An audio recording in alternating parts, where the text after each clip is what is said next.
What is up, everyone? Welcome back to Mechs on Deck. It's Tuesday, July 6th. Man, it's already freaking July, dude. We're halfway done with 2021.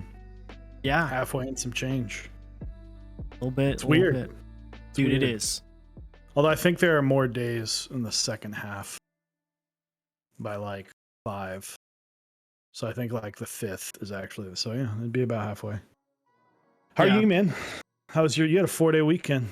Dude, that's what we were talking about. Is like, it felt weird. Like Saturday was like, so because I was off Friday and off Monday. Those were my additional 2 days. So Friday was cool. I got to go spend some time with my nephew and my parents and my sister-in-law, my brother, and that was a good time. And then came home, and then Saturday I woke up and I was like, this feels like Sunday. Streamed, obviously, rebuilt the board, rebuilt the Baka, and then Sunday I was like, okay, 4th of July, went and hung out with family again, parents' house, swim, the whole nine. And then Monday I woke up and I was like, the hell do I do with myself? Like, what do I do? It's not the weekend. There's no Overwatch League. That's the thing, is like, I really enjoy watching Overwatch, the Overwatch League, professional Overwatch. If for those who are not the video game, for those who are not fans or don't understand what I'm talking about, it's the professional league for the game Overwatch, and I enjoy watching it with Brian from Top Clack and a couple other guys. We sit in a Discord call and watch it and talk about it. But yeah, there's no games on Monday, and typically my weekend consists of sitting for like 6 hours watching those games. And there's really not a whole lot of sports that I care about right now. So I'm like, what do I do in my life?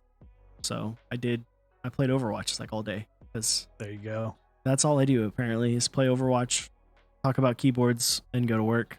What about you? How was your weekend? How was your 4th? How's your summer? My 4th, we don't really celebrate. My family was all out of town.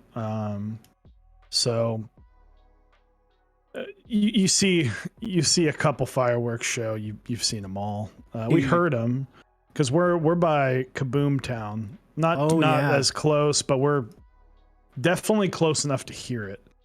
And so that was like a 25 minutes. And luckily, Howie, he's not like 100%, but he doesn't get like skittish or freaked out.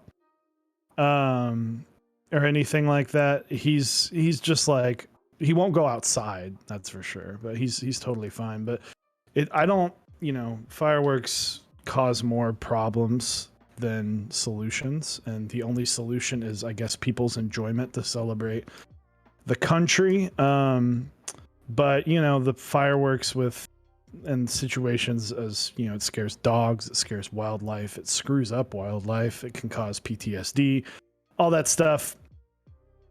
And I'm just bored of them. Like, I don't want to.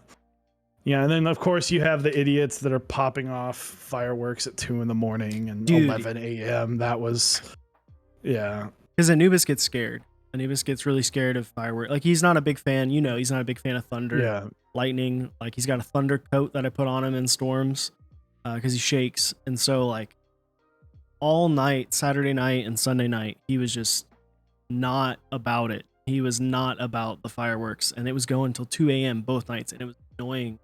It's like, dude, I get it. Cool, America. You want to do the America thing of blowing shit up, but like, let's be real, 2 a.m. little excessive. Yeah, absolutely. Also, Davis the Great, hello. We have a question from Jolly Oop. What sports do you care about, Eric?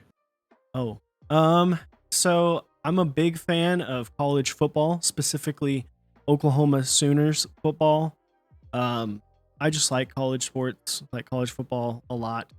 I follow it, even if Oklahoma's bad, I still follow it. I think it's fun. There's a lot more upsets, feels like, and I like watching someone just get pounded into the earth on occasion, which is nice.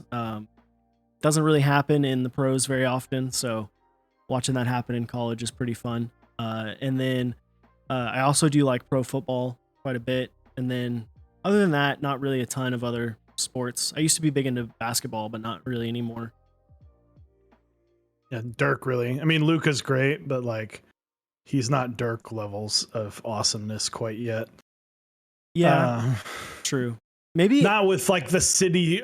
The city hasn't embraced him. Yeah, enough yet, because it's like, well, Luca, he's great, but he's not Dirk, right? True. And who knows if he doesn't have that like also Dirk wasn't amazing from the get-go. You watched him become great. Yeah. Just through, and then like he, anyway, Octavius, thank you for the 100 bits. Dirk doesn't have his Nash and Finley right now. He needs his Nash and Finley, and then he'll pick it up. They'll take off. But yeah, it's we don't really celebrate a whole lot of the like we don't really deal with Valentine's Day that much. We usually, if we do, it's usually like, let's order pizza because it's pizza. Like we don't, why not? We don't do a whole lot of so I mean, you've known me for quite some time. I don't personally really celebrate a whole lot of holidays outside of like Thanksgiving and Christmas. Yeah. So it's, and personal holidays, right? Like anniversary, but no, other than that, I've just been playing D&D, hanging out, I watched Loki. No spoilers. It's great though. Like give it a watch. Like it's I've been enjoying it.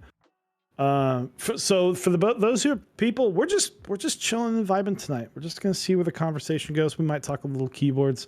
We're gonna try our best not to shit on anyone. We're just sitting here. Loki Day is tomorrow, yes, but I messaged Eric and I was like, I don't really want to sit here and focus on keyboards tonight. I just want to chill, dude. We're chilling. Vibe. We're just chilling, vibing. Jolly, thank you. Eric literally brought that up the second I put my camera on. Yeah, we're like matching. He's like matching. It's funny because that's like happened multiple times now, where we're both like wearing like a burgundy shirt or like a black shirt.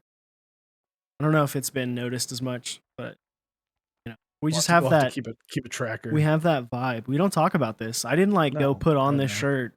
Dave didn't go. I do switch shirts though. I 100% behind the. Well, sometimes like my comfy shirts at home are like so old and there's like holes in them, and but it's like it's a home comfy shirt. Also, I change shirts because sometimes I'll wear the same shirt 2 days in a row. It's just like my at-home shirt. I'm not like running around sweating in it. Like if I I have my shirts that I go walk in when it's 1,000,000,000 degrees outside, and those get immediately washed. But the shirts I'm just hanging out around the house in, I don't necessarily wash them 2 or 3 nights in a row, or wash them every single night. So there are definitely times where I'm like, all right, go change your shirt, because I don't want someone to be like, well, you wore the same thing last night, even though no one, I wouldn't care, but then I would. It's a weird thing. It's a weird thing. Yeah. Binge watched The Boys. It was The Boys is lit. Dude, I try to get into it. I don't know. I just have a hard time watching TV shows at this point. I feel like I'm you're turning into my wife. Yeah, dude. Apparently Alex Odos is rating us soon, so that should be fun. That should be fun. Hi, Alex. Well, I guess we'll talk we'll talk about a little bit of keyboards with you and I have been. We'll hold that conversation for just a moment, but no, it's summer's been good. DD Decline, thank you, and before Alex arrives, thank you, DD Decline, guys, go check out his stream. I will be sending him. There it is, the Baka 70. Tell us about Fecker switches. I've got some. Thank you, literally, Alex, I literally have some in that closet. They're not great. Yeah, they're not. I think a lot of people. Dude, there's a lot of misconceptions about switches right now. where people think that they're like copies of like the drop Holy Pandas, like they're the same thing, but they're really not. So, yeah. Also, thank you for all the follows, people. Appreciate it. Odos, I need to hit you up soon. I haven't talked to you in a hot minute. It's been too long. But no, we'll talk a little keyboards. You and I have both been using the Anubis switches for a couple weeks now. We're not going to do what's on your desk.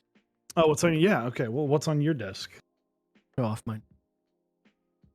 All right. So, what is on my desk? It's the board I built this weekend. It's the Baka 60 OG Baka 60 number 9 with GMK Olive. I put the same caps back on. It's basically the same board. I just changed switches out. This has got the Anubis switches. That guy. That's him. Anubis switches with the 69 gram symmetrical springs. I really like them. I think they're really good. They're a little bit quieter than I expected.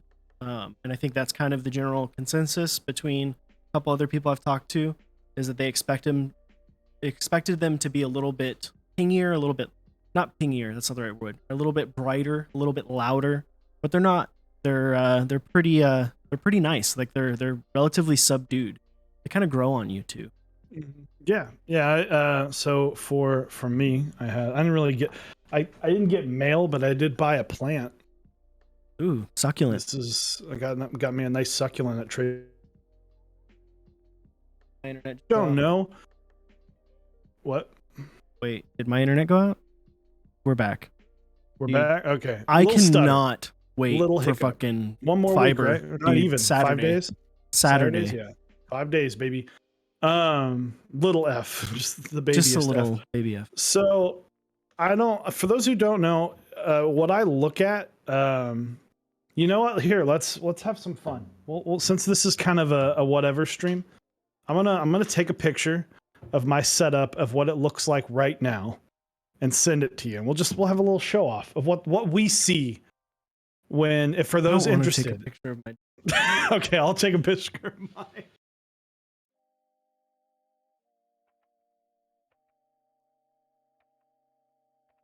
So there it is. The cup area. Yeah. But I have like 3 other plants. I have 4 plants on my desk right now because my desk sits right next to a window, and the plant needs light. So I have 4 plants on my desk because my wife likes plants, and I have a little bit more desk. I keep my PC tower on the ground, and so hers is a lot prettier than mine. So she keeps hers on her desk. But yeah, we'll show a little behind the scenes action. But yeah, so on my desk is the Baka 70. I've been using it for 2 weeks. It's everything I wanted it to be. It's a fantastic board. It's got GMK Terra. Sorry, different. 2 of the same letters. 2 of them are different. But with the Anubis switches, I really like this. So in planning D&D, I wound up writing up like probably 40 pages of writing. So I've given these switches the runaround, and honestly, I like them. I don't think they're my absolute favorite, but they are in the top 4. They have their place. They are quieter than I thought, but it's kind of a nicer quieter, because they're very dark. It's like quiet but deep. Yeah, it's like deep, so it's pleasant. It's kind of like when you listen to like lo-fi music and it's kind of low and it's just there in the background. It's not loud and in your face. Chewy, a DM, I have DM'd and I prefer playing more than more than DMing, but yeah. So yeah, that's I honestly, and I used the 69 gram symmetrical springs. I do think that is what kind of unlocks this switch to its fullest potential. So it's kind of I mean, I don't know. I really like them. I'm probably going to be switching boards here in the next couple days, just for something a little different. But and as well as the Baka 70, you know, it's great having the utility of the F-row and delete key with the symmetry and the I don't need the arrow keys. So there's just a lot of stuff that's not there that I don't need, but I have that delete key on the home row, or the home layer, which is nice. Yeah. So excited to get this thing off the ground. For those interested, I am sending this to DD Decline to build out the ortho linear version of it, and then because whenever I do the IC, more the hype check, because interest checks are dead. Whenever I do the interest check, I want pictures of both, like produced, like real life pictures, as opposed. I may do some renders. There are some pictures of renders that have already happened, but I like the idea of being able to go, hey, it exists in real life already. So it should be, the puppers isn't fed. Don't worry. The treat bag is here. Don't worry. I have all. Let me. Anubis is asleep. You're not supposed to wake a dog when it's sleeping. You can. There we go. We'll treat this. We'll treat Howie. I got you. Thank you also for buying a Squid 60. There is Mr. Houster Bouster. There we go. So I can throw a treat at Anubis. But yeah, I mean, again, I think they're solid. If you're looking for just a good, like, it's a solid, good tactile switch. It's smooth out of the box. The spring, in my opinion, needs that switch. If you're looking for a high tactility switch, if you're looking for a middle of the road tactility, keep it stock.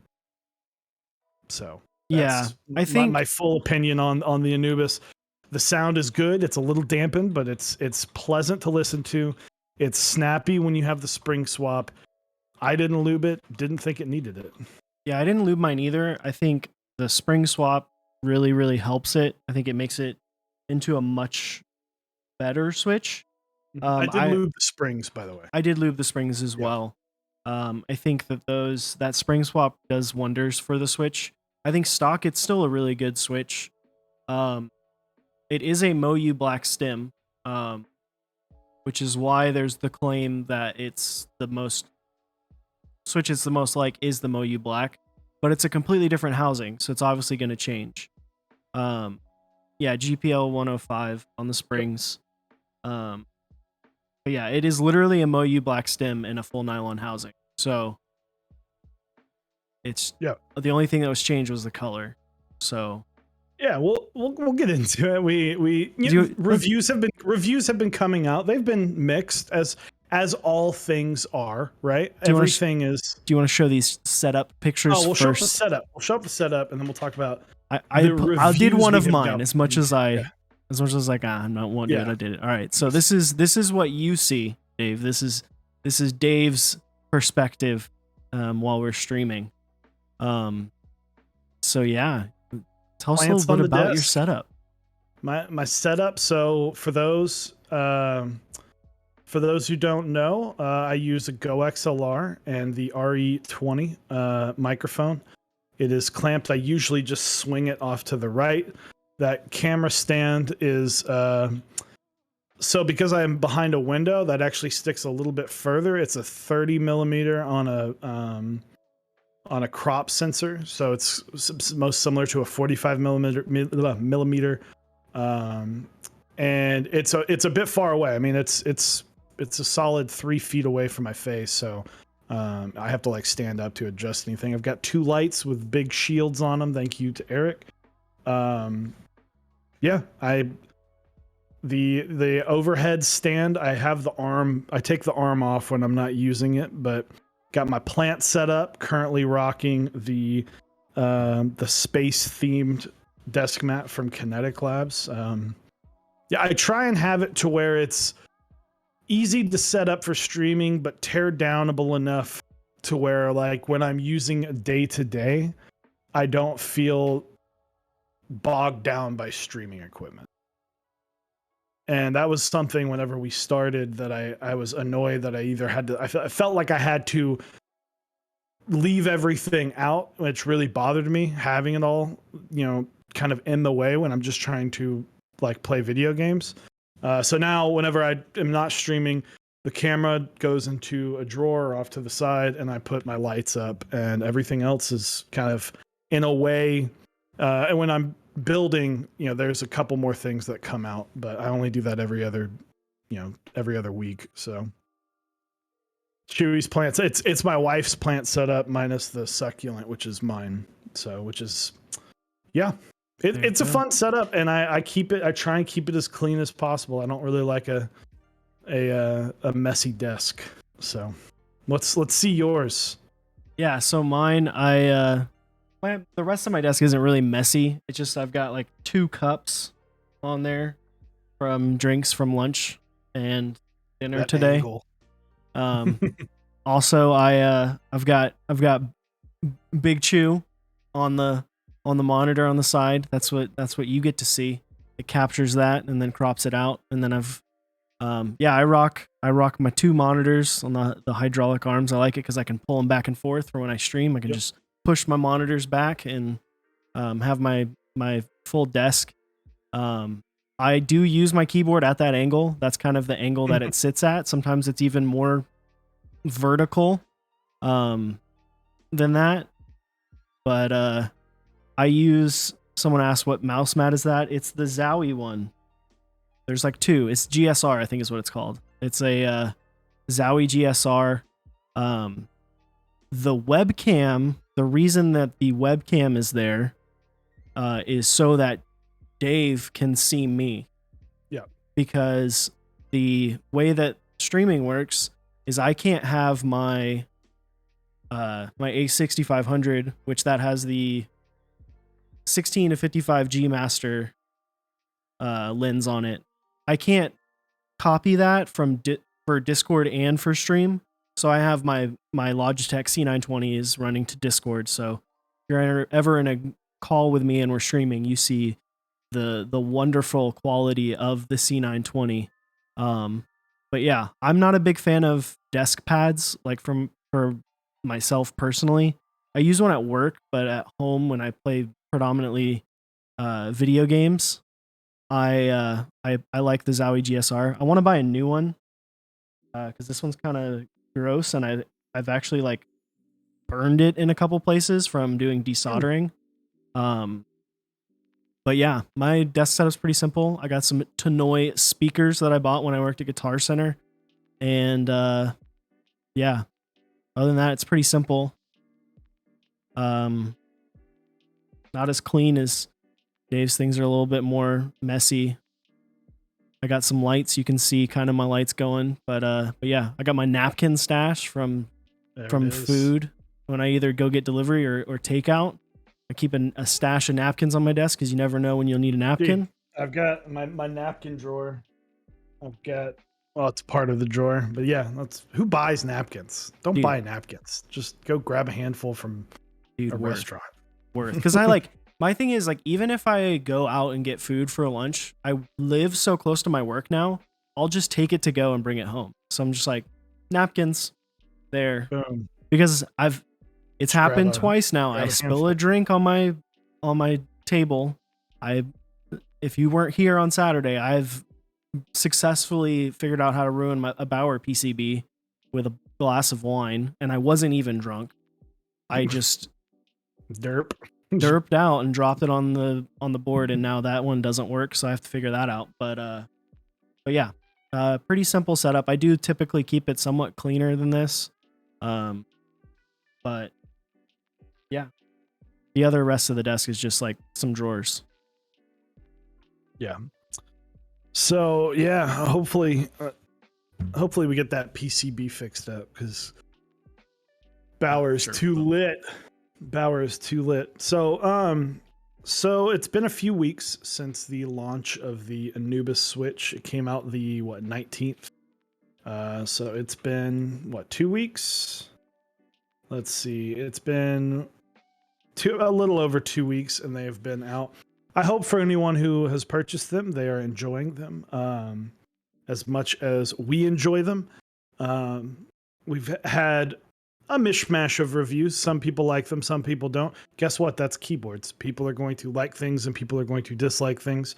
I've heard great things from people I didn't think would like them, and I've heard things that I've heard just like, hey, I don't like these at all, from people that I thought would like them. So it is what it is. It is all preference. I did find one review that I showed Eric before stream that I thought was a little interesting.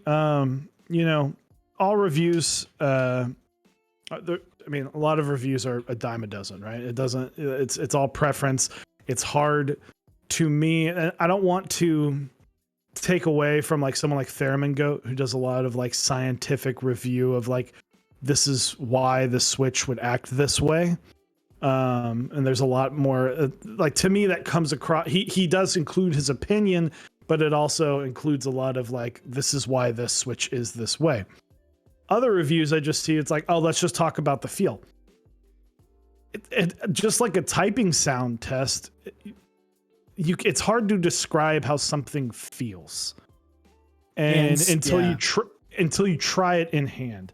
But this review in particular just had a weird way of claiming fake advertising, which was kind of alerting, because that's a kind of claim that's a little more harsh.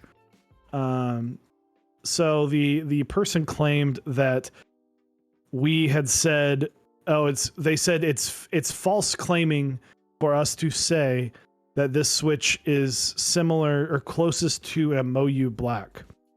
And for those who don't know, the stem is literally a MoU Black.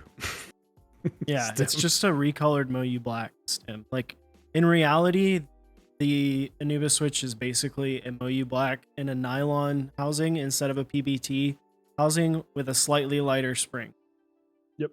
Which, like, in reality, when we first initially were talking about the Switch, the spring was going to be significantly heavier. Yeah. And we were kind of steered away from that just due for like, hey, not very many people are big fans of heavier springs. And we were like, yeah, totally understandable. Like, totally understandable. So yeah, it was a long discussion. That was probably the longest part of the discussion was, well, what do you put the spring weight at? Because up until really symmetric springs, I had not dabbled below the line of 70 grams, 74 really, but it was something, and I told Upas straight up, like, I don't like the fact I'm immediately spring swapping these. I don't like. I was very open that I was like, I don't like the fact that we're selling these at 65 grams. I wish it was different, but what can you do, right? There's only so much, and he knows how the market buys. We don't. I mean, we have an idea, but he obviously has statistics of we understand what will sell. That heavier is like the minority. Yeah, and so, but again, with these symmetric springs, it was weird because I remember getting them and I tried with a 74 gram. I was like, yeah, it takes away the bump too much, and I had some 68 gram springs and I really liked them. I tried it with a 63.5 symmetric, and I enjoyed it a lot, but the return was like just not enough.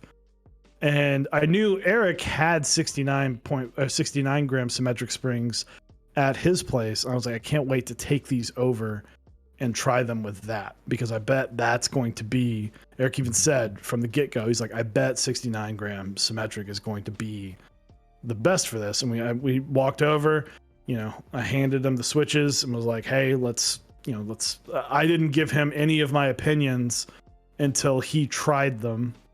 And we came to the conclusion pretty quickly that 69 grams was the way to go. Nice. Yeah. I think it's still in it hasn't changed. I think I put that in. Let me plug my keyboard back in because I've been messing around with it because I like the switches. Whoops. Oh. I'm not on the right one. I think I put the nice. Yeah. I put nice in the Nice. in the build from Saturday.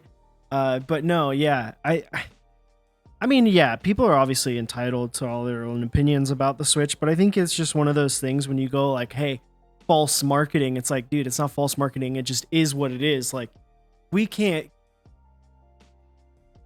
control if the Switch comes out different than the MoU Black. When literally what we did was we were like, we want this stem in this housing in these colors. And they were like, okay, let's make it happen. It's like, all right, cool. And it came out. And I think I really enjoy the Switch. I think it's really good. I think if you go in expecting MoU Black, it's not exactly that, because I think a lot of the MoU Black is the sound. As someone who has both, like I feel like it's pretty comparable in tactility. And I've used a lot of tactile switches. Yeah, I would say MoU Blacks are sharper, Yeah. but they're shorter in bump. So this upcoming stream on Saturday, I'll go through both because I've got them in very similar boards. I've got one in a Squid and one in the Baka 70. Same mounting styles. The one board will be a little bit louder because it's a bigger board, but I think that the MoU Blacks are just a little snappier and sharper. But I've got the same spring in them too, 69 gram symmetrical. I think the MoU Blacks, in terms of that sharp snappiness, is really good, and then that snappiness in turn makes that switch even louder.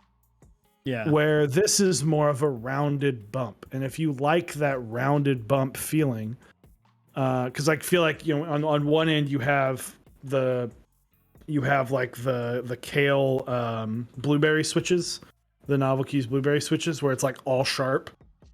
And then on the other end you have like a Zyko, which is all round bump. And it fits closer to the round bump, where the MoU Black fits closer to the sharpness. And so they're still incredibly similar, but it just kind of depends on what bump style you like. Do you like that bump that you kind of ease into it and ease out of it, or do you like the snappiness? If you like the snappiness, maybe go try MoU Blacks. I still think you should try the Anubis because I still think you might like it, but you know, if you're looking for the snappiest switch out there, this isn't the snappiest. But it wasn't designed to be. It was never. It wasn't even designed. It's just not going to happen in this housing. Yeah. But that's okay. It doesn't need to be the snappiest. Yeah, I think the housing change definitely changed it. The other thing he complained about was ping, was like leaf ping, which I haven't really noticed. I don't know if you've noticed that. I noticed a couple switches had like some ping issues. Like I had one that I changed because it had a little bit ping. But yeah, I think in terms of like sharpness, yeah, it may not be as sharp as like a MoU Black. And that's definitely like the leaf, I guess, because it's the same stem. But yeah, I mean, it's literally still a great switch. Still a great switch. I haven't noticed any. I noticed a little bit of spring, not crunch, but just noise on just the base 65 gram Durox springs. Mm-hmm. I don't know if they lube their springs or not. I recommend, honestly, lube your springs just in general. It's 105 is super easy to pick up. A lot of places have it. You don't have to lube it with 105, but you can lube it with fucking motor oil, not motor oil, but you know, like bike grease. Yeah. You can lube it with a lot of things. You can lube it with, lube your springs. It takes 2 minutes. You dump them into a bowl, or I use a Tupperware container. Yeah. You can use a bag to a Ziploc bag and just shake it up and then pull them out and put them right in. That's all you need to do. It's like the easiest thing in the world. I use this. Knife oil apparently is very popular. Yeah, there you go. You can go get yourself some electrical tape and then grab the container. Like, lube your springs at least. So I haven't noticed. I I think my only flaw, the only flaw I see with this Switch really is there's a smidge of wobble, but it's because the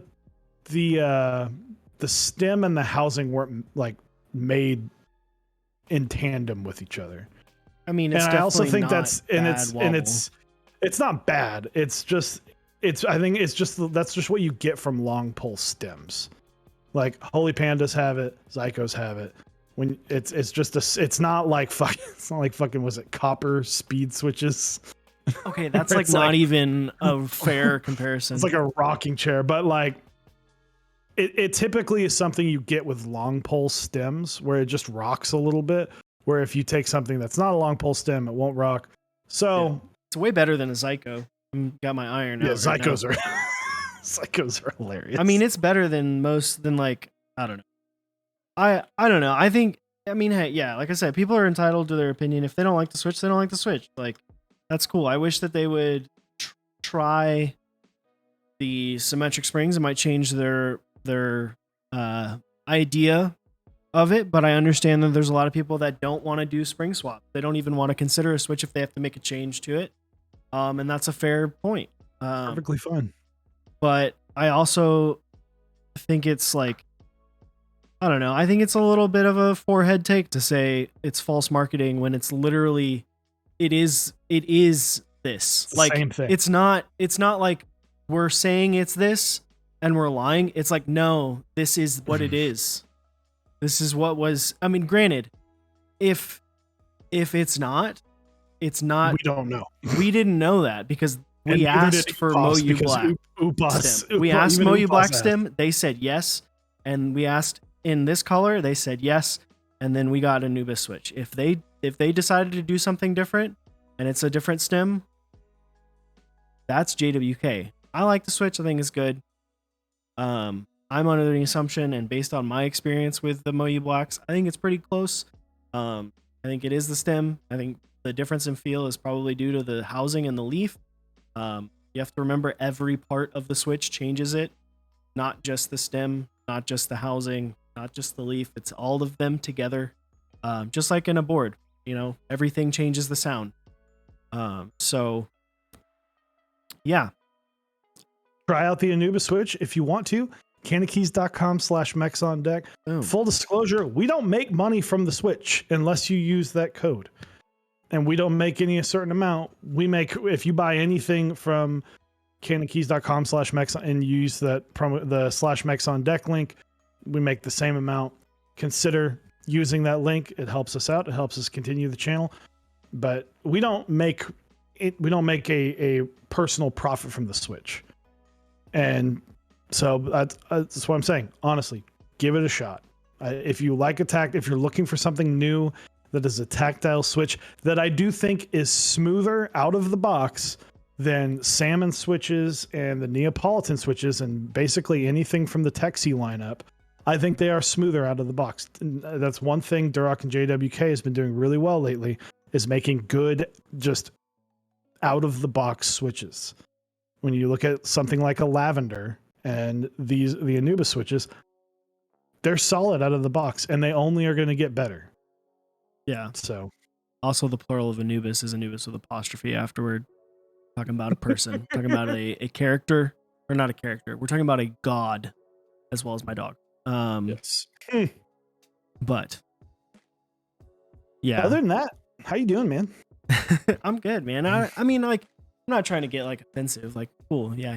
I'm glad he got the switches, and I'm happy that someone is critical of them. Honestly, I think it's cool to see both sides, see what someone is not happy about. I'm really good friends with Quakums from Top Black, who's in chat. And we talked a lot about the switches. He built them in his Iron 165, and he was like, "Man, they feel great." He's like, "They feel really, really good, but they don't sound what I thought they would." And I, building them now, I totally understand. I actually really do appreciate like the way that they sound. The more that I use them, the more it's growing on me. I think initially, just like him and I think you as well, I thought they were going to be more like a lavender, where the lavender has a lot more of a crisp pop. Like it's much higher pitched Yeah. In the actual bottom out. Whereas this is a little bit more subdued. It's actually really nice. Like this is a high tactility board that I feel like you could take to work and wouldn't like make your Piss everyone coworkers off. ears Yeah. bleed, you know? But Yeah, it's not silent. no. Don't confuse it with a silent switch, but yeah, it's definitely a switch that is quiet enough to not offend anybody. Unlike, it's quieter than a Holy Panda. It's quieter than the Moyu Blacks. It's quieter than. It's honestly, I think it's probably quieter than Lavender switches. Yeah, it is. And but it's like I said, it's like listening to lo-fi hip hop on low. It's just pleasant. And you're not going to piss anybody off when you're in that high tier gaming where you're just AD next to a wall, and you're not going to piss anybody off. So, very, very good. But but you're doing almost what Quakeums is doing. You're like in a slow process of rebuilding all of your boards. You've rebuilt Yeah. the iron. You kind of have to now rebuild your Bower. Yeah. You've rebuilt your Baka, and I've been telling you to rebuild your orange for a hot minute now. I know that's its own No. cup of worms. That's just gonna I think you exist. should do it. I think your ability to fix PCBs is better at this point than it was 2.5 years ago, I think where you can actually put in a switch that you like. I mean, my thing with the orange is that it's not that. It's more of like what else is going to go wrong. Like, so for those who are unaware, the Orange 75 is my very first like actual board. That wasn't like a Tada or something like that. Tada 68. I say that like people know what that is anymore, but they don't. It was a 65% that was poo-poo tier, but is also still pretty okay, I guess. Especially if you can get one for like $50 because they sell for like that now. But yeah, it was my first board, and the PCB is trash. The PCB in the Orange 75 is absolute dog water. It is the most proprietary PCB I've seen. In the fact that it has a giant like stick that sticks out that both contains all of the components for the actual PCB to function as well as the USB, and it's all right there, like right around that little stick. And mine has a column that does not function properly without being wired because I was an idiot when I desoldered it. But yeah, I feel say like go for it. It would get damaged more. The thing that sucks is that a very do it switch by switch. A very generous viewer and friend of the channel sent me a brass PVD brass plate for the board, which I was unable to get because I bought the board secondhand, and I haven't been able to use it because I'm afraid to desolder the board because I feel like I will break all of the columns. But I don't know. The board just doesn't. My other thing is I don't want to be more disappointed in how the board sounds because the board has like negative space between the back of the PCB and the board. So it is like, it's funny because every time someone hears it, they're like, that sounds really hollow. I'm like, it's not hollow. It's just that there's literally nothing. There is no space. It's top. It exists. It's top plate, PCB, immediately the bottom, and then desk. And it has a 0-degree angle. It is a flat board. It looks really cool. I like it. It's in a Mal White, which is a finish that doesn't exist anymore because Mal White's kind of also dog water for a lot of people. But But yeah, So if you have a Fox Labs Orange. Orange 75 PCB in good condition, I will personally purchase this off of you if it is in good condition, so that we can get this man his Orange 75, so it can stop being The a Xylent display board. piece and a Xylent board. May I have a PCB made console? You could. It'd be difficult. I mean, you could always JST it. Dude, You might have to JST it. It's like, You might have to get creative on how to get it put together. Hey, but again, once it's put together, who's Dave, gonna know? interview or take care of the stream for a second. I'll go grab it and show people how obnoxious this. This is hello, everybody. Welcome to Mechs on Deck, where Dave is going to talk about the finer things of desoldering keyboards. When you're desoldering keyboards, be sure not to burn everything, because that's happened to me. Be sure to, actually, desoldering keyboards. Let's start with the first. Thank you, Top Clack. It's like looking in a mirror, right? Let's talk about this. Desoldering starts with solder. All right, good solder and a clean solder job is going to lead to an easy desolder. So if you're having a hard time desoldering a board, it's because you did a shitty job soldering. So again, starting from the beginning, a good desoldering starts with a good soldering job. There's your life. If you watched anything from this stream, at least you can walk away from your keyboard and monitor, knowing maybe you learned something. Ooh, shiny. So there it is. Were you talking Sometimes you shit need to- about my soldering? No, God, no. I was telling them that just in general, because you didn't solder that board. 001 Anthony did. Did he? Yeah, because he built it. Remember, we gave it to him. No. Oh, yeah. I did build it, and then he fixed it. Yeah.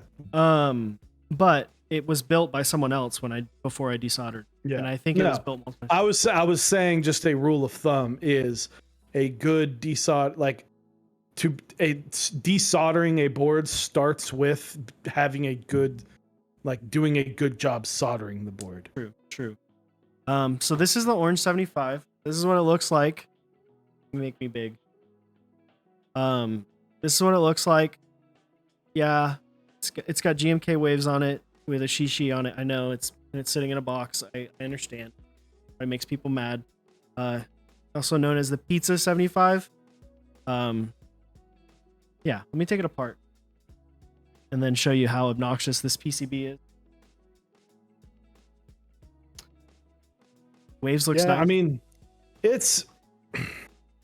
I want to know how you're feeling about your boards, future boards you would like to obtain, and all of that, because I'm at the point. So this Saturday I will be building, for personal use, my 10th keyboard. I think I've gotten up to 7 before. I'm at 9 currently. For those who don't know, this shelf used to be where I kept my keyboards, but now that we did the giveaway stream, which pretty much I'm pretty sure everything's gone out now. I shipped off the last big batch of stuff out yesterday. But now that I have that, all the oh yeah, I definitely forgot to tell you that I was like, oh yeah, I'm shipping stuff today. I was like, why is all this money leaving? It's like, oh, okay. I can now store all my keyboards in my closet where I want them to go. I put the Saturn in there too, just to open up a little space. Sometimes I like to use this shelf as, actually a shelf, and not just 100% a display piece. And, looking at, I'll have 10 boards that all have different switches in them, which is something that about this time last year was something I had planned on doing, something I had planned on achieving, which was try not to have that. And it just it had me. We'll continue this. I'll put a pin in this discussion so you can show off the PCB. Yeah. The dumbest PCB in existence. Okay. So we saw Orange 75. Yeah, that's what it looks like. Here's the back. Look at that. Why? Why? Why? Why put this here? The controller and everything is on this little fin that sticks all the way to the edge of the case. And if you want to see how little room there is, so let's try to figure out. So that's the bottom. You can see even like some of the switch pins kind of hang down a little bit. So that's the top. This is the bottom. This is how much, like, look at how much space there is for, if there's no space underneath this, there's no space underneath this, PCB for anything. So it just sounds like poop. For those interested, this board was run in the summer of 2018 as a group buy. Sounds like nothing. I'm telling you, man, you are good enough to be able to get that board swapped out. You could fucking do it switch by switch if you wanted to, but then you wouldn't be able to use the new plate. But I honestly think you'd be able to fucking swap that out and put some respectable switches in I just there. don't want it to sound bad. The other reason, this is the number 9 board because it also has the number 9. Oh, shit. Sorry, chat. It has the number 9 PCB, which 9 is big for me. It's big. Birthday's 9/9. It's just my lucky number. My squid's number 9. My Osa's number 9. I got all the number 9s, dude. Like that Beatles song. What's the Beatles song? I'm not huge on the Beatles. It's like, I think it literally just says number 9, number 9, number 9. Wouldn't know. But no, it just the 10 keyboards thing has had me wondering, like, so where do you go from here? You know, I've got what, 7 tactile boards? I've got 6 currently, I think. Actually, it's probably easier to count the linear. That one, I have 3 linears, and I'll have 7 tactiles. And I've got a board coming. At least one, which is the Baka 60 polycarb, which I plan on putting the Gazoo U4Ts in. I think those are another fantastic switch. So it's kind of one of those. It starts to get to the point where, you know, the last time I got rid of 2 boards the last time because I realized I wasn't using them enough. Yeah. And there are some boards, you know, I'm not going to get, I've got 3 Baka. I've got 2 Bakas and a squid. I'm about to have 3 Bakas and a squid. So like 4 boards I'm never going to give up. And those are kids. Can't sell the kids. Those are children. It's illegal. And my OSA is a great work board because it's the only board I don't use at home. It's the perfect work board. It's fun to type on. I love the Crown. It's my only TKL. And every other board has something about it, right? The Key Colt, well, it's a fucking Key Colt. The bumper, I got that because Zap supported both the Squid and the Baka, the original Baka run. So I wanted to support the bumper run. Also, that was like one of the first, not that particular board, but the bumper was like the first board we were sent to review. Yeah. As a channel. So that's kind of a nice thing. This SM60 has our old logo on it and is kind of a meme board because it's got 150 gram springs in it. The Baka Neko is just going to be a super fun board that I honestly plan on, like, that board kind of being. I used to have a stacked acrylic Alice style board that I just shipped to people who wanted to try out the Alice layout. And so that's another, the Baka Neko could be one of those where I'm like, maybe I just let, you know, if someone who's local wants to try out a mechanical keyboard for a while, here you go.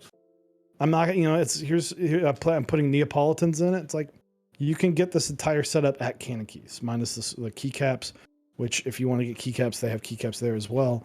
And it just has me thinking of like, what's next? What's next in the hobby? What's the follow-up? I see people like Top Clack and both the guys at Top Clack and Huey and there's someone Nebulant, who just people that have this array of keyboards and keeping it fresh, because when something new comes out, you're going to want to use the thing that's new, but how do you it's like juggling, right? Because someone's getting left behind. It makes me also think maybe I start switching out boards every day. Yeah, I mean, I have less boards than you, not by very not actually. I think I have more boards than count, you, but I have DAWs. I have 3 that just sit in a closet and don't ever move. That also have keycap sets on them that sit in the closet, don't ever move. Well, you got 2 DAWs. What's the other one? The orange. Orange, yeah, so 3. I think the other reason I don't use the orange, and I'm not really in a rush to rebuild it, is I will never use that board on my desk because I will break it. It will break because I will either break the PCB or the cable that I'm using to plug into it, because it has got it's got the USB on the right side, and as you saw, I use my keyboard basically sideways. Yeah. And I will run my hand into that PCB and snap that bitch off immediately. Like, it'll happen in like 3 days or 2 hours. However many games of Overwatch I lose in a row. Yeah, it is weird because I don't know where I'm going with boards right now. I thought I had a plan. Changing putting the Anubis switches in the Baka was kind of like a last minute thing. I was going to build my Bower this past weekend. Bower broke, so Bower no get fixed yet. When I get another PCB, which will hopefully be soon, I will be able to rebuild that with the Lavenders, and then I think I'm done rebuilding for a little while. I have 2 boards. I have an Iron 180 coming, and then I have a Satisfaction 75 round 2.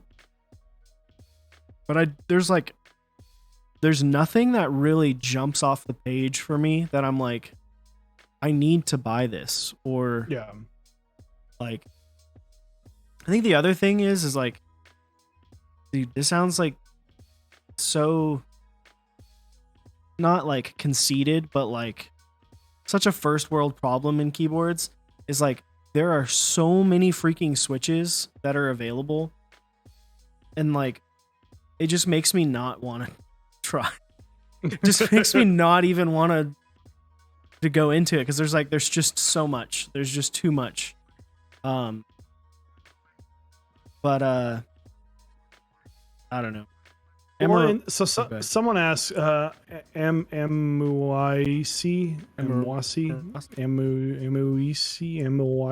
I'm sorry, butchered. What made you really get into boards in the first place? What's interesting is the TX60 to me is going to forever be the most influential board in the keyboard hobby for me. It was that mark of like, you now own a nice board.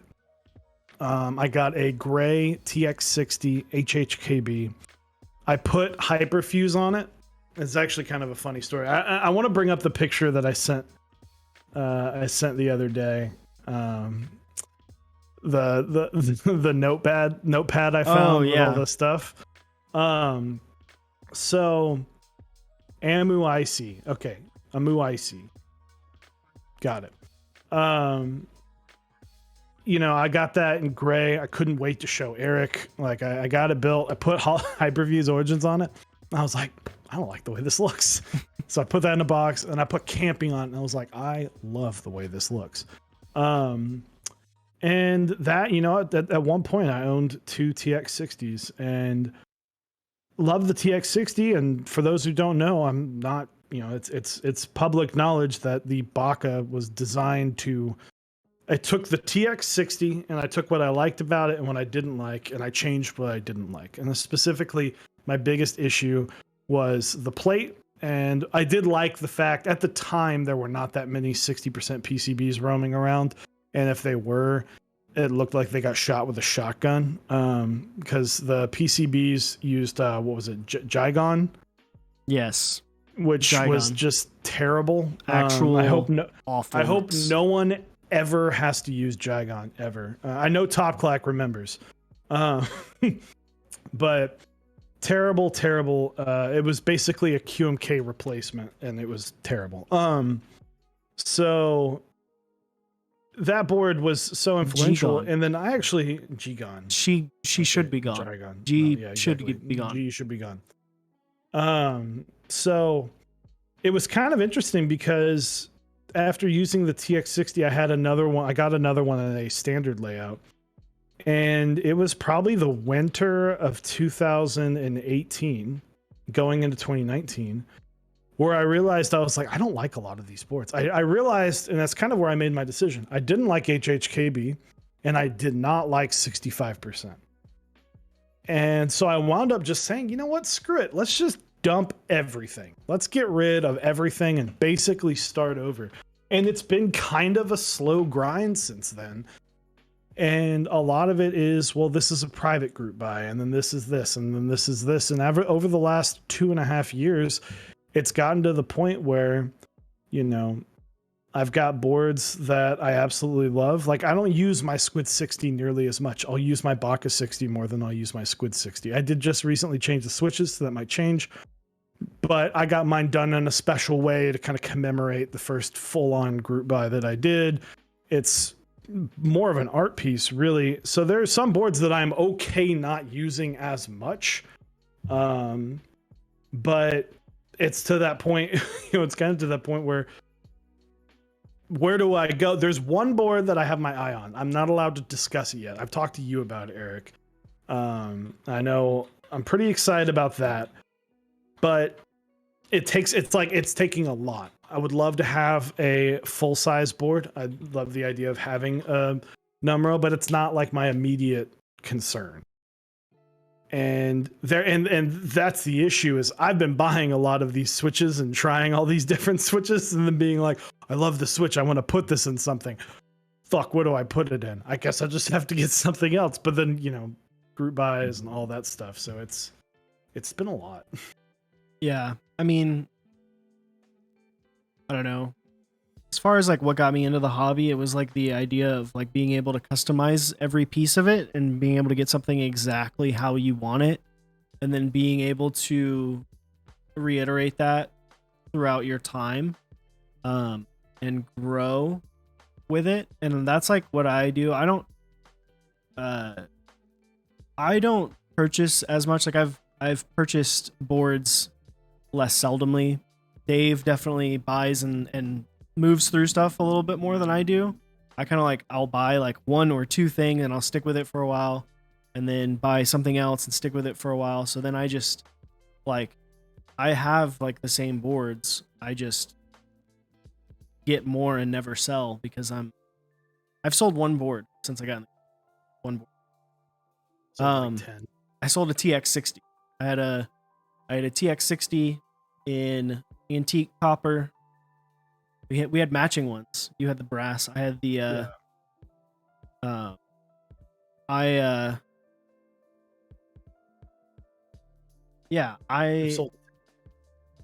like that board. I just didn't have a need for it anymore.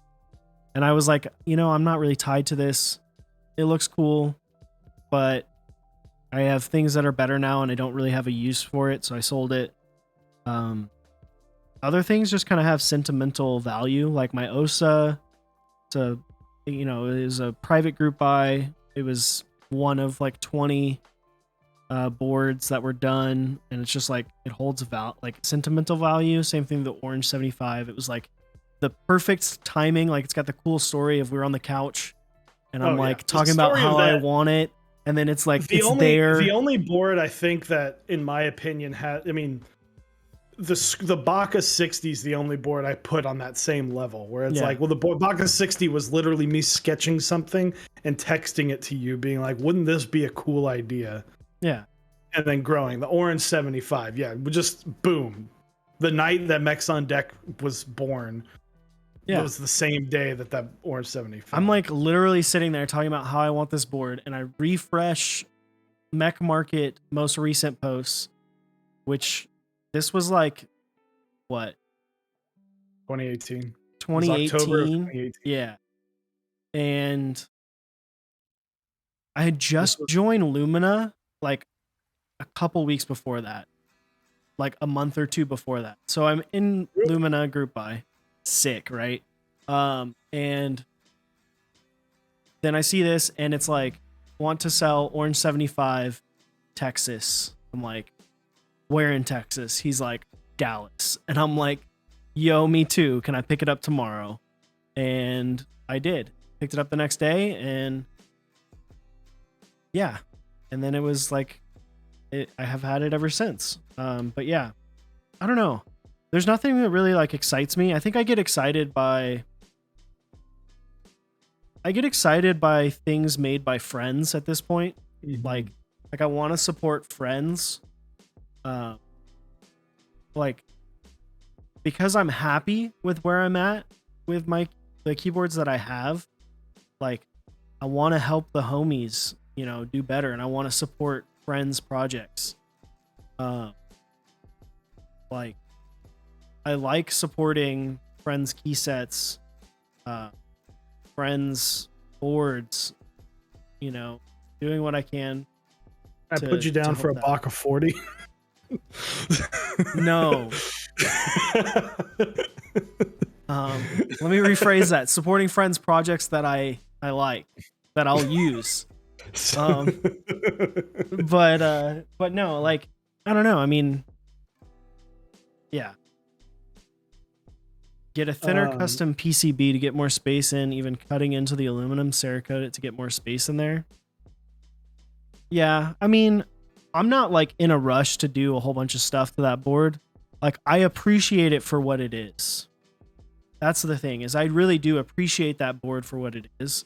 And I think it has a big place for me. And like, this was what the community was like in early 2018 when this released as an interest check.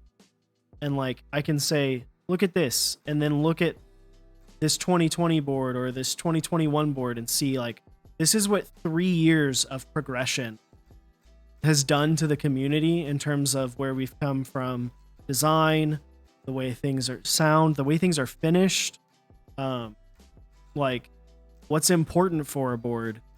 You know, it's not all about aesthetics. It's a lot more. It's a more all-encompassing thing, which I like to see. You know, I think the other boards that have gotten me excited, they're not done yet. You know, the Lodestone, the what's the Nathan Elfman board? Why am I drawing a blank?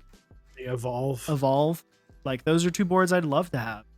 The other one, I keep kicking myself because I would love to have had a Dalco Mini, the 959 Mini. I think that board is beautiful. Oh, also told you the other day, I'm buying a Lunar if I can get one. I don't care. I don't own any Alp switches, but I'm buying a Lunar too. If I can get a group buy slot.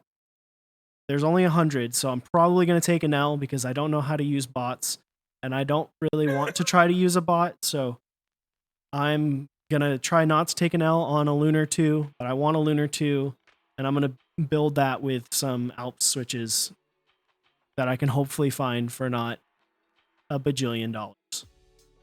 Yeah, absolutely. And the other thing too that like in disclosure is like some of our boards were gifts.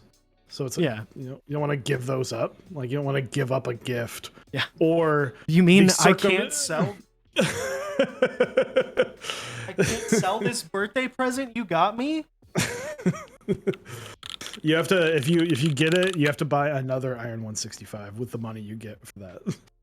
Yo, I think I could probably flip the Plum for more than what the new ones will go for.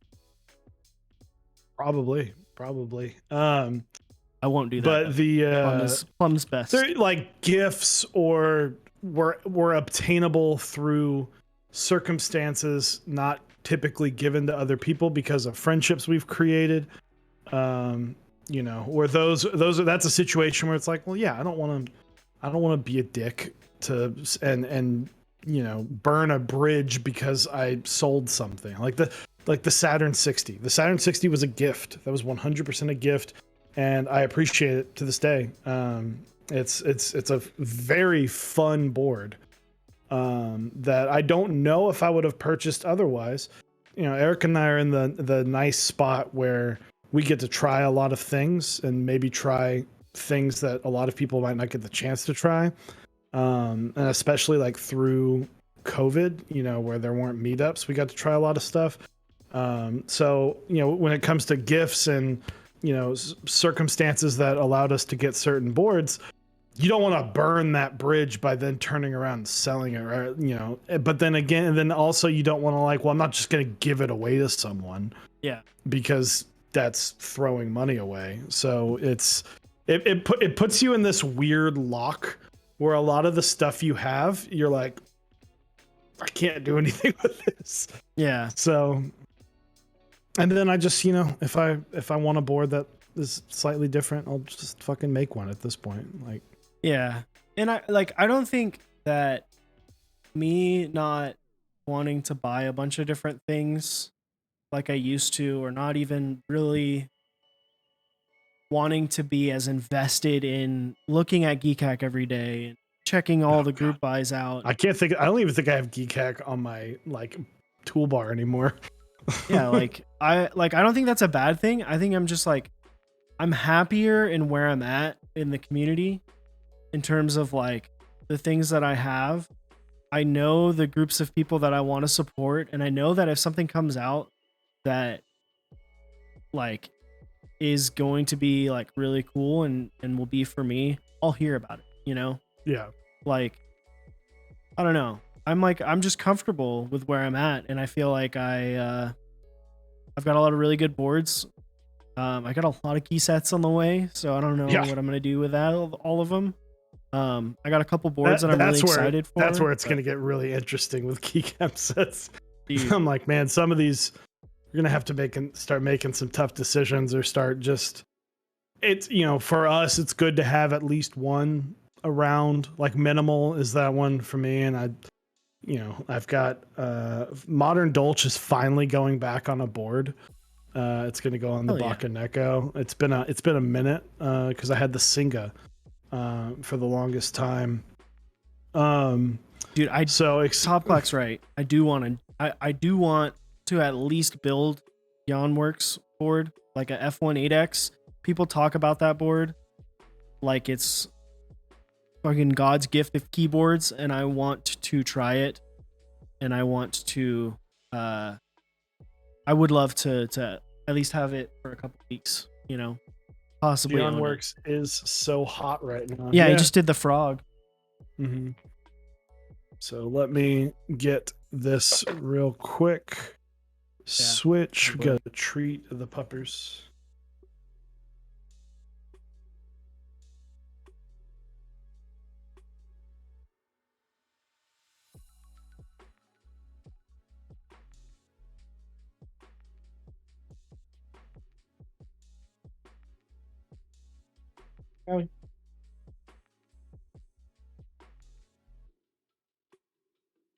All right.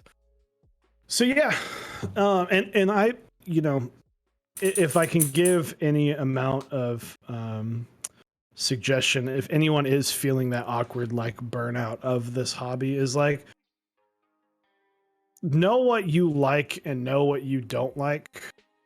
Whoop, I went away for a split second because this thing is just there. That's fun. Hold on.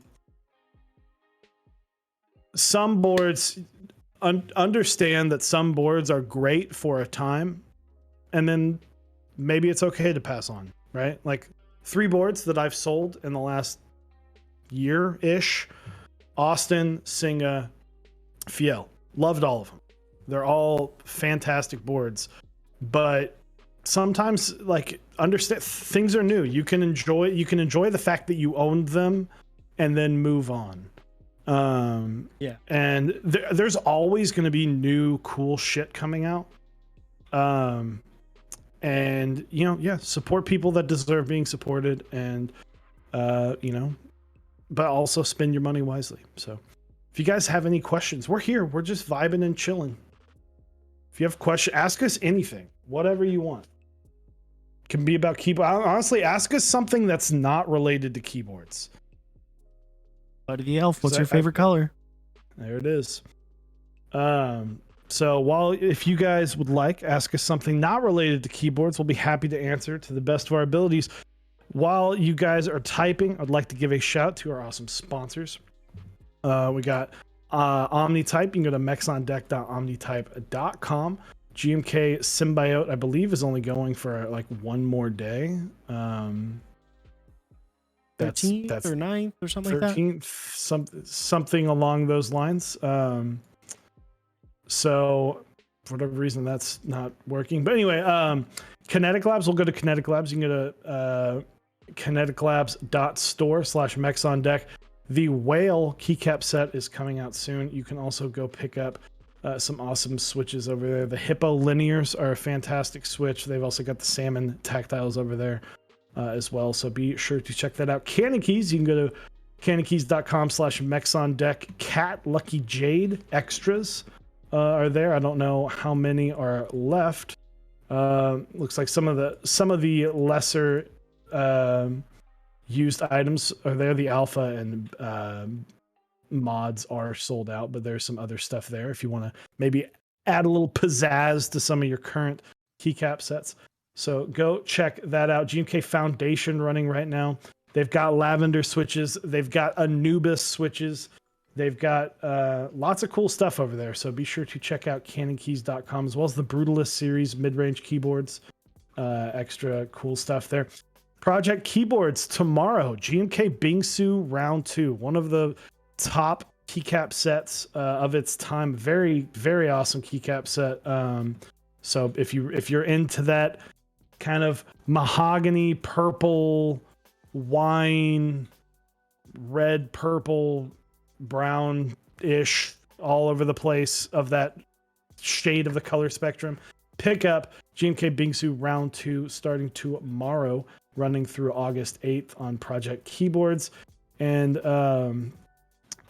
OmniType is just like not working for me right now. I was trying to look up. I don't know what the deal is for our. I think our link maybe is different now, but it is working. It's working on the regular. So Symbiote one is this until July 9th. So 3 more days to pick up Symbiote if you like a very unique and non-traditional key set in terms of at least the accents, and we've got like the containment, and all the novelties are really cool, and the alt alphas are very unique. So, and we will get that link looked into. Bingsu is live right now.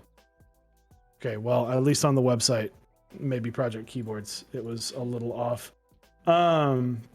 So, but and then also we have awesome partners with Zap Cables. You can go pick up some custom cable supplies. We have a video that we made for that a hot minute ago. So they've also got cool desk mats and other cable making accessories if you want to go check that out. Type Beast, you can go typebea.st. If you like reading about keyboard stuff, go join his newsletter. It's a fantastic newsletter. Everything's really well thought out and really well written. Missed op for Bings 2. I love it. Check out Smith & Rune. You go to smithrune.com. Later this year, they will be launching the Polycarb Iron 165. So great board. Check that out. They've also got some other cool stuff on there and merch, as well as bringing up the rear 3D Keybs. 3D Keybs shipping days are a little bit put out from her still recovering, but they've got lots of stuff. I know the Gazoo switches are coming back in stock, and DSS Carpentina in the last couple days. So if you guys are looking for something like that, by all means, check that out. Dude, we've got some good non-keyboard related questions that are interesting. I feel like Rubber Ducky's fast food tier list might be a bit much for right now. But Jolly Yop asked favorite fast food. You go first. I'll go second. That's tough. The That's very all-time tough. favorite. Like what would be something that you would go to just on a whim? See, You had the on a chance. whim changes it, but if it was like you could only go to one fast food place for the rest I of your don't life, I don't like the you can only do it, because then that, like, what is something that every time you have it you're like, man, that hit the spot, you know? What's something that you crave that you go and you're not disappointed? not disappoint. I'd say Sonic. Sonic is always like, because their drinks are amazing, and I really like their Sonic food, and the sides are great. And you can disagree with me all you want, but I really really like Sonic. I know Whataburger exists. I get that, but Whataburger doesn't have tots. I guess that's true. That's true. First instinct, I'm going to Sonic. That's my First like instinct. first instinct as I'm going to Sonic. I think I don't like, because Chipotle doesn't count. That would be like my Yeah, first that's place to go. That's grab and go. That's Um, not talking like traditional fast food. like drive through, 100%. Yeah. Dude, Wendy's. Wendy's is lit. Wendy's is Wendy's solid. lit. Give me, if I want to feel extra fat, I'm getting a Baconator and I'm feeling fat, and I'm not mad about it. Or if I want to feel a little bit better about myself, I can get a salad, and their salads are criminally underrated. Their salads are solid. Yeah, and like Frosties are good, and nowhere else has like a Frosty equivalent. Like, get out of here, McDonald's, with your broken ass McFlurry machine that's never available. But yeah, we'll go with that. There it is. Next up, we've got fast forward video games. That's tough. I'm gonna go like all time, just because like a game like Among Us is awesome for like 6 months, but also Among Us is a game that, like, you know, it's not like a game I can enjoy with like 2 people, right? It's that, like, under the right circumstances, Among Us is great. All time greats, Assassin's Creed 2 is probably my favorite game of all time. I played the ever loving shit out of that game. So Assassin's Creed 2,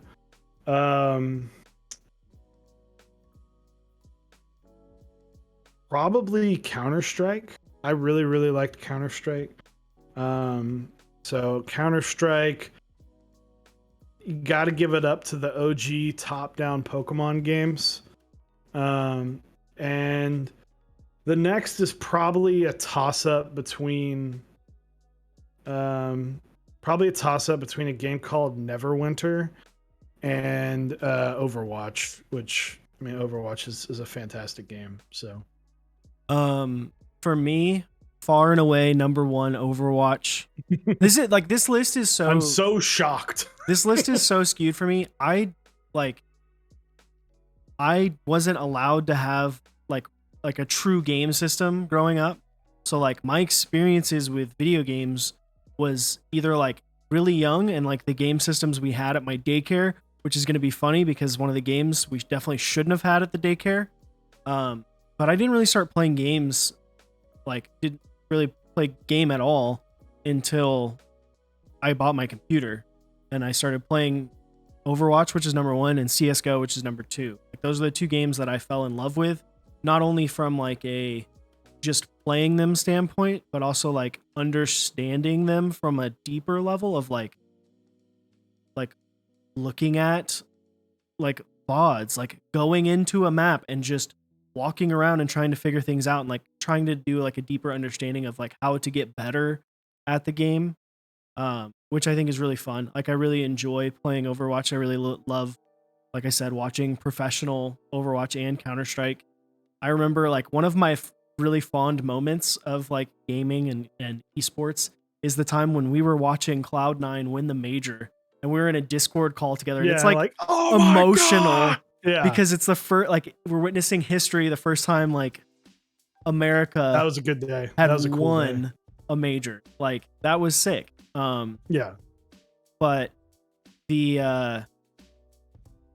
other 2 will go Pokemon, because the only game system I could really have was a Game Boy. Game Boy.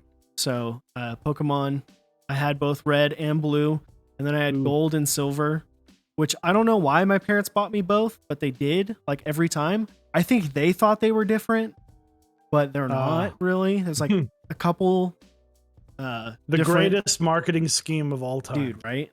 Gotta catch them all, but you can't without both. Yeah. Oh, I did. I caught them all. Caught everyone. And then the last one will be from the KinderCare days, which this is awful that this was at KinderCare. Mortal Kombat on the Sega Genesis. Boom. Hell yeah. The very first rated M game I played when I was 5 years old, and I was good at it. And when I turned 15, I bought a Sega Genesis off eBay along with Mortal Kombat that I still have to this day. It's sitting in a drawer over here, and I play it every once in a while because Mortal Kombat, the original Mortal Kombat, is a solid game. Yeah. So next question is, what was your favorite Mechs on Deck episode thus far? Ooh. That's a tough one. I think probably the one that comes to mind immediately is, I think, the Flame Mito episode with Lang, because that episode just came in with energy. Like, Yeah. it started hard and ended hard. Like, it was, that was just a great time. That, and even like the beginning of that, which was Lang literally saying, "I'm coming on the stream this Tuesday." So that was a good time. And I'd say the most, because you said was the most memorable or favorite. Yeah, I'd say that one, at least in recent memory. Yeah. I really liked the one that we did together for the 100, like a couple weeks Yeah, ago. That was like fun. really enjoyable, just like being together. It was nice because we haven't been able to really do that since last year. So that was a lot of fun. That's like the recency bias. But I don't really like go back and watch a lot of the episodes. The last full episode I watched was with you and Quakeums. Oh yeah. And then before that, I think I watched our first episode in its entirety around the time of our 2-year anniversary. Yeah.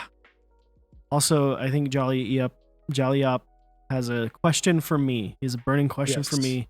Why did I choose to totally move out of my apartment when given a free month versus moving the hell out and staying fresh? Why did I choose to move out? Okay, so I'll share a little bit more since it's been a couple months. It's been a couple months. It wasn't like, oh hey, you just get a free month of rent. It was basically they needed to replace the entire flooring of my apartment except for my bedroom, which means everything that you see behind you, this couch, which is very large, can't tell, it fits me and I'm 6'2". I can lay down on it and have room. And it's got a chase, like it's a big couch. I fit all this, my washer and dryer, my bathroom. I would have to move all of that stuff out, find somewhere to store that. And they weren't paying for that, of course. They weren't paying for that. They weren't arranging that. And it was like, if I'm going to do all of that, move about 80 to 90% of my apartment, basically, because my bedroom is literally my bed. It's my bed and like a table and like, that's it. And Anubis' crate, which my bed at my room at my old apartment was fairly small. And so it was like, if I'm going to do all that, one, I won't be able to stream for how long? Because it was 2 or 3 months. It was like, you'd still be unable to stream right now.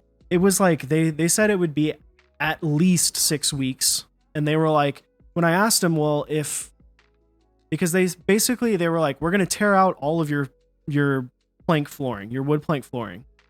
And I was like, okay, fine. Well, how long is it going to be? If it's going to be like 2 days, that's fine. I can figure it out for 2 days. And then they're like, no, they're doing demo, and then they're going to come back in 6 to 12 weeks to do construction. I'm like, okay. That also kills your kitchen. Are they going to prep the floor? Like, is it going to be clean? Nah, they're just going to rip it out and go. So there was going to be like glue and shit all over the ground, because it's not like the flooring's not just sitting there. It was glued to the ground because it's an apartment. They don't do it like how you're supposed to, where they put like a padding down and then sit the flooring on top of it. They just glue that bitch to the floor. Mm-hmm. And so they were like, yeah, it's not recommended that you put furniture back on it. So it's like, I can't realistically not have full access to my living room, dining room, kitchen, and bathroom for 6 to 12 weeks. And I was just kind of done with it. Like, yeah, it was super frustrating. They gave me 3 days notice to do all of this, which really pissed me off. The lady that worked there that I really enjoyed, that helped me when I got there, she left. And then the other people that worked there just weren't super nice. And it was just like, I'm paying a lot of money a month and you're giving me an out. I can go get somewhere that's much nicer. My new apartment is much, much nicer. I lost some of the amenities. Like, I don't have an attached garage. But like, other than that, like, this apartment's way nicer, way cleaner. It's a better layout, I think, for me. And yeah, I'm way happier being here than I was. And I'm paying basically the same. It's like maybe like $20 more a month. And that one, Brody, they didn't offer another unit because they didn't have any more. Because the other thing is they were like, oh, and also, by the way, if we're in there and we find other things that we need to do, we'll do those. So they were tearing apartments down to framing. There was apartments that were literally just studs. Yeah, just wall. I'm like, yeah, I can't. The walls. Can't do that. Like, screw that. If you're letting me out, you're letting me out. I'm going. So yeah, it's weird, but I'm glad I think your place is it's some more annoying to park at, but that's changing because I'm getting a garage tomorrow. Yeah, hell yeah. But yeah, that was a weird week. That was a weird like 3-week interim, because I messaged you Friday night. I was like, may not be able to stream for like 2 weeks. That's a weird thing, because like I don't like streaming by myself that much. Build streams are fine. They're fun. At least I'm doing something, right? Like, I can sit there and talk, but I'm much better when I'm bouncing things off of people. That's why I'm very quick to grab someone and have them hop in chat. It's just more fun. I don't like talking to a screen that much. And you guys have watched me on episodes like these. I can talk all the time. That's because I'm talking to someone. But that was definitely a situation where I was like, fuck. Like, I don't like running it. Eric's a lot better at like OBS and stuff. Like, I can definitely do a lot based off of figuring, a lot of it really is like, how did Eric do that? All right, let me reverse engineer everything I need to do to let me figure out how Eric did this, and then figure it out and then do it that way. But Eric runs, and in terms of what you see, Eric runs a lot of that. I just come up with shit to talk about.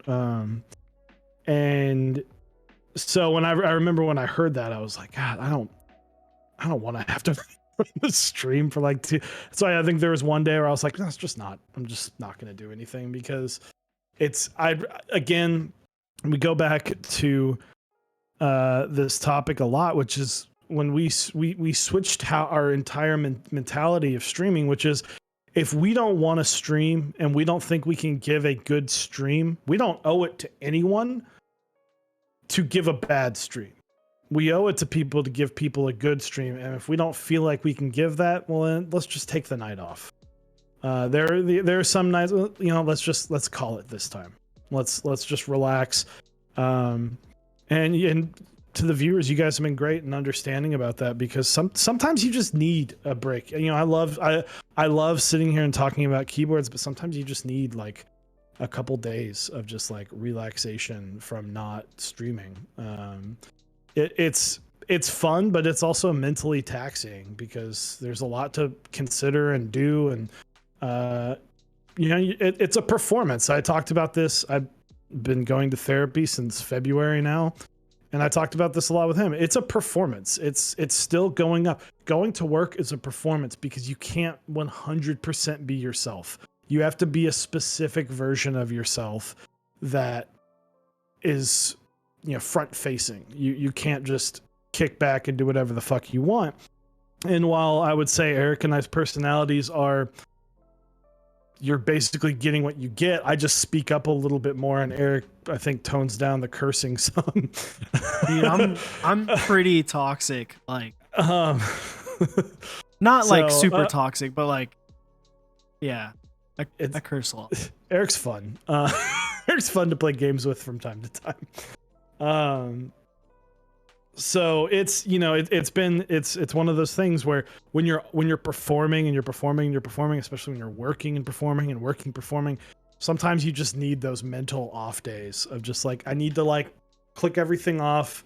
It's a big reason why we're not super into social media, because I don't want my entire world posted everywhere and people being if you want to reach me on Discord. I'm always happy to talk to you, but I don't need the world to know what I'm doing at all times. Yeah. I will do AMAs on Instagram, but we don't put a whole lot of effort into social medias because this is our platform. Our platform is Twitch.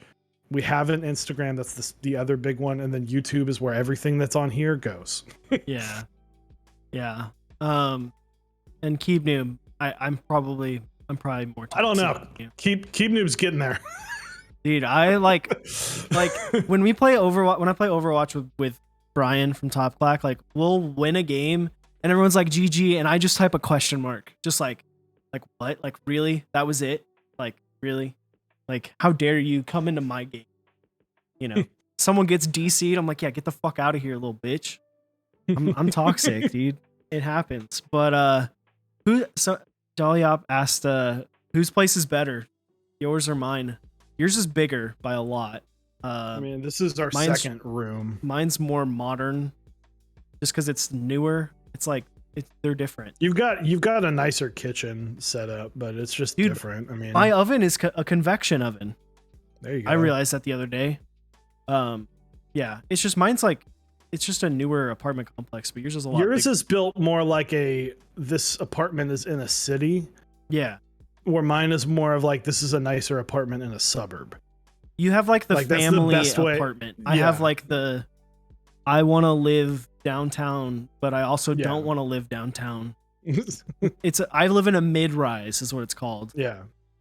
It's like I'm on the second floor and I'm on the top floor. Yeah. Like Eric's on the second floor and he's technically on the bottom floor. Yeah, there's like 3 apartments below that are that exist. But yeah. Yeah. Was it? You've answered this before. What was the reason why you've gone to switching to your names as opposed to nicknames? One, fucking the amount of people I've sent my name and address to, because I have to make sure that if shit gets lost in shipping, squids come back to me. Luckily, they all eventually got there.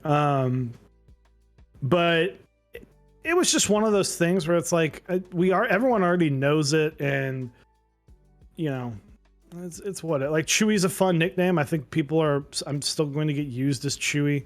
I like that I don't have to say Osiris. A big pet peeve of mine is having to say three syllables or more when I am referring to someone's name. I try, and I call Eric E a lot. Or at least I used to. Yeah. Because I try and shorten everyone to like a 1 syllable, and 2 if I need to. So that's like a weird, just it's how I can get conversation to flow a lot easier for me, as I don't like having to get bogged down. But it was like, why do we need to? We looked at a lot of people that we watch, and it's like they don't have nicknames. You don't really need a nickname anymore, especially when it's like you already put your face out there. Yeah, I think it's just like it's easier. Called each other's by our real names normally. Um,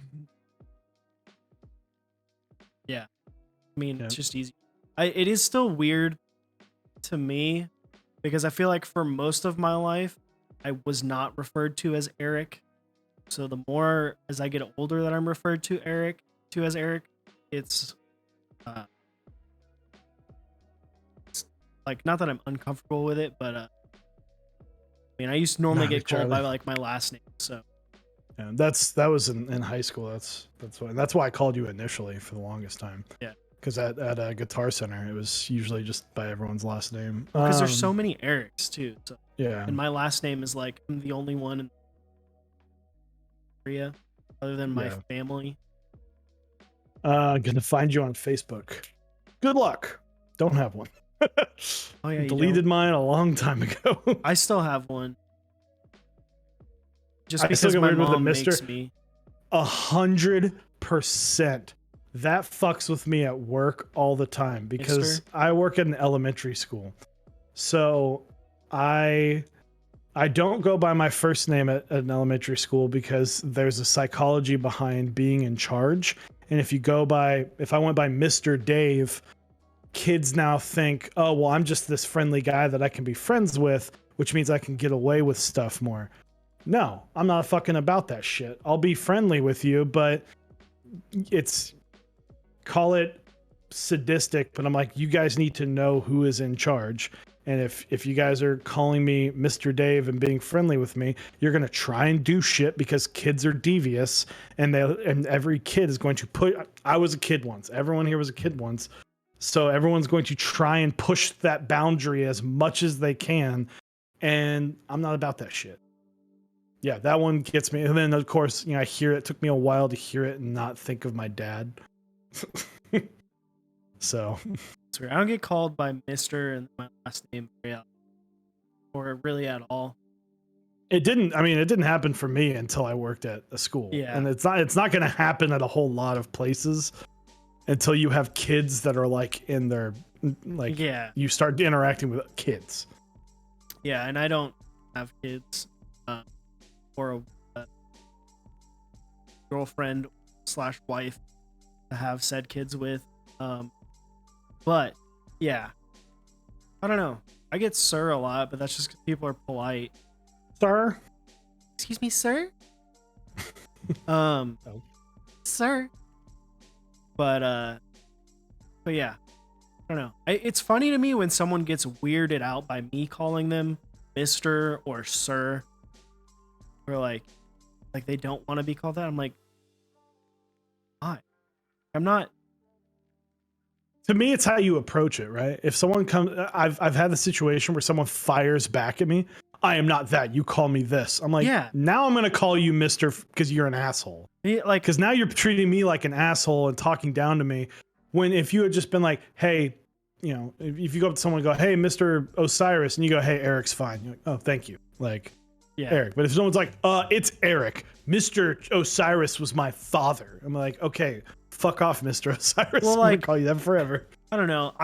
Because I worked in the hotel for so long. Like, I have a lot of tendencies that come from just being in that, like, having to be in that service-oriented mindset. Like, people, when I first started at my current job, they made fun of me because I always said, yes, sir, yes, ma'am, my pleasure.